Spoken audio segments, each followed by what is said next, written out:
All right, so I commonly get asked this question as a personal trainer, and it is, are eggs really all that healthy for us?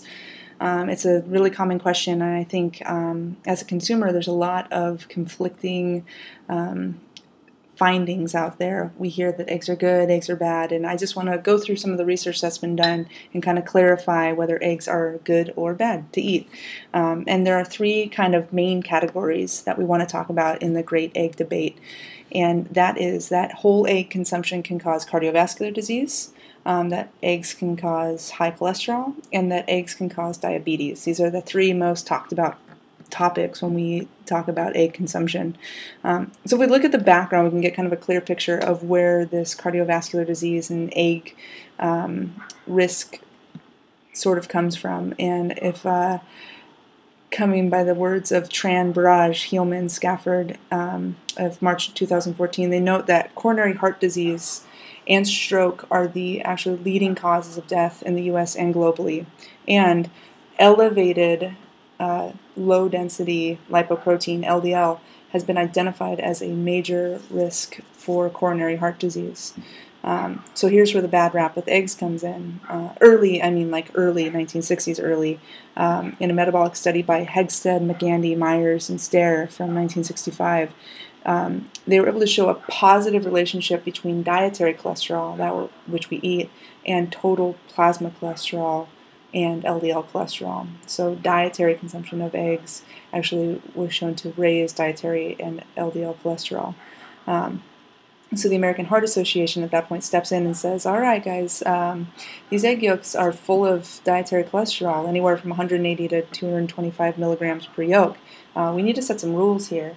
We need to lower blood cholesterol and reduce the risk of heart disease. So in actually 1973, the American Heart Association specifically advocated for the exclusion of eggs from the diet to get that cholesterol out of there.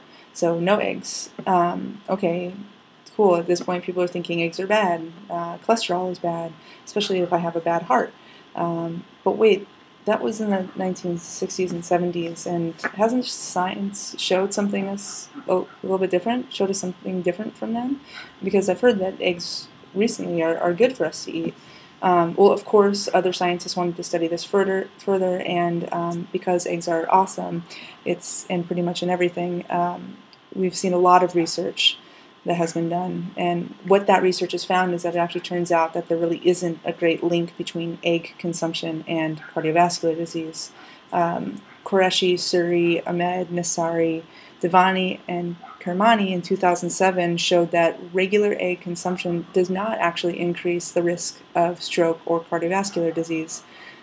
These guys had over 9,700 adults in a nationally representative sample, anywhere from 25 to 74 years old, studied, and they categorized these guys into 1 egg per day or less, 1 to 6 eggs, per week, 1 to 6 eggs per week or less, or people that ate just more than 6 eggs per week. They did some fun analyses and determined that the relative risk for stroke, ischemic stroke, cardiovascular disease, and mortality over a 20-year period actually didn't show any significant difference between the group that consumed 1 egg or less per day and the group that consumed 6 eggs per week. So if you ate 1 egg per week or 6 eggs per week, there was no significant difference in your risk for cardiovascular disease, stroke, or increased mortality from that egg consumption. But for those people that consumed 6 or more eggs per week, there actually was a significantly associated risk of coronary heart disease. So from this Qureshi and colleagues' 2007 study, among others, we see new recommendations emerge, and the American Heart Association decides to say that there's a lack of evidence to support or go against egg consumption, so they just kind of take a neutral stance. If you Google the American Heart Association stance today, it talks about 1 medium-sized egg having about 185 milligrams of cholesterol, and that, this is all in the yolk, so we're going to say the egg whites don't have any cholesterol, and that's your heart-healthy source of protein. So they're not even recommending that you eat egg yolks at all in their current recommendations. They say when in doubt, kind of egg white it out. You drop the cholesterol and keep that highly bioavailable protein, and you've got it. They do say, though, that total cholesterol that Americans should eat a day, including that from animal proteins and dairy and seafood, should be about 300 milligrams per day.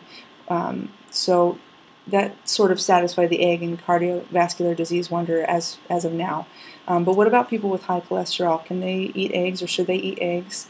Well, according to an article by Gianco from this year, 2014, we see that in a study of people eating up to 3 eggs per day for 4 weeks, that only 2/3 of that group, or I mean all of 2/3, didn't experience any raise in blood cholesterol. The 1/3 that did see a little rise in blood cholesterol actually saw a proportional increase in LDL and HDL. And when those proportionally increase together, that ratio increases together, we don't really see a change in ratio, which does not increase the risk of heart disease. So saying that those with high blood cholesterol shouldn't eat eggs, it's still up for debate. There is a lot of research that still needs to be done to say clearly if they should. As the American Heart Association says, when in doubt, go with egg whites, which are cholesterol-free. As for the diabetes cholesterol link with eggs, Bianco 2014 mentions that the American Journal of Clinical Nutrition, the British Medical Journal, and Atherosclerosis all warn that egg consumption raise the risk of cardiovascular disease in those people with diabetes. So if you have diabetes, eating the egg yolk and the whole egg actually increased the risk for cardiovascular disease. This was confirmed again in a study in 2013 by Shin and his colleagues, that eating 1 or more egg per day was associated with an increased risk of type 2 diabetes in the general population. So for the people with high cholesterol who are at risk of vascular disease, the recommendation still stands that you should have less than 200 milligrams a day of cholesterol. And for everyone else, we're still going to kind of recommend that you go with 300 milligrams a day or less, just to kind of stay safe. This looks sort of like 1 egg per day. If we kind of break it down, how good eggs are, Niji, Faridi, Duda, Gonzalez, Simon, and Katz from 2010 kind of described how really nutrition-packed eggs are. They have folate, riboflavin, selenium, choline, vitamin B12, and fat-soluble vitamins A, D, E, and K.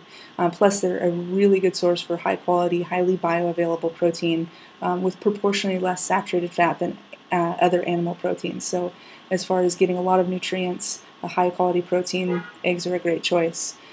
Alright, so for the people that don't have any risk for cardiovascular disease or LDL, have high LDL, they can have up to 300 milligrams per day, which is still, only about 1 full egg. But keep in mind that that's the American Heart Association's recommendation, where we have discussed other studies that actually advocate for up to 3 eggs per day without any sort of rise in blood cholesterol or risk for cardiovascular disease or diabetes. There was a case study actually done with an 88-year-old man that ate 25 eggs per day, confirmed by doctors. He probably had some sort of inefficiency in cholesterol absorption in his intestines, but he ate 25 eggs per day for most of his life. You could check out that study. It was in the New England Journal of Medicine in 1991 by Dr. Fred Kern, although I don't recommend it. So if we look at some of these studies, it looks like healthy people can have a couple eggs per day, no problem. If you have any doubts, talk to your doctor or eat egg whites. You won't get the same nutrients as I mentioned, but you'll still get that high quality, highly bioavailable protein source. And I hope this helps to clarify some things. We still have a lot of research that needs to be done to get all of the answers and the general recommendations all in alignment. And I hope at the least that you want to go read about the 88-year-old man that eats 25 eggs a day. Thank you so much.